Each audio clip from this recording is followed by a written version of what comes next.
என்ன ஒரு கொடுமை பாருங்களேன்.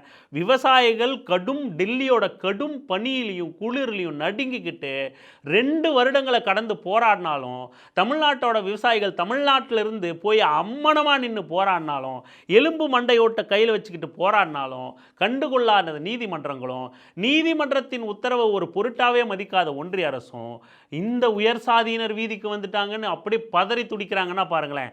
இதே உயர் சாதியினர் தான் மண்டல் கமிஷன் ஓபிசிக்கு இங்க ஆண்ட பரம்பரை பேசுற பல சாதிகளுக்கு இடஒதுக்கீடு மண்டல் பரிந்துரையின் மூலமா கிடைச்சிச்சுன்னு அன்னைக்கு வீதிக்கு வந்தான்.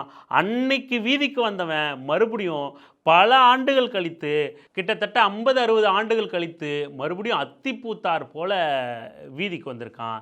எதுக்கு வீதிக்கு வந்திருக்கான்னா, அவன் அன்னைக்கு வீதிக்கு வந்ததும் ஓபிசிகளுக்கு எதிரா நமக்கு படிப்புலையும் வேலைவாய்ப்புலையும் முன்னுரிமை கிடைச்சிருதே, இல்லை நான் முன்னுரிமைங்கிறத தாண்டி நாம் படிக்க வந்துட்டோமே அப்படிங்கிறது காரணம் காட்டியும் பெண்களுக்கு இடஒதுக்கீடு கிடைக்கும் போதும், அதே போல் இன்னைக்கு நம்ம வீட்டு பிள்ளைங்க கல்வி நிறுவனங்கள் படிக்கிற இடத்துல போய் சாதிய பாகுபாடால் பாதிக்கப்பட்டு செத்து போயிடக்கூடாதுங்கிற காரணத்துக்காக ஒரு விதிமுறையை கொண்டு வந்தா, ஒரு வரையறையை வகுத்தா, அதை எதிர்த்து உயர் சாதி வீட்டு பிள்ளைங்க வந்து வீதிக்கு வரான்.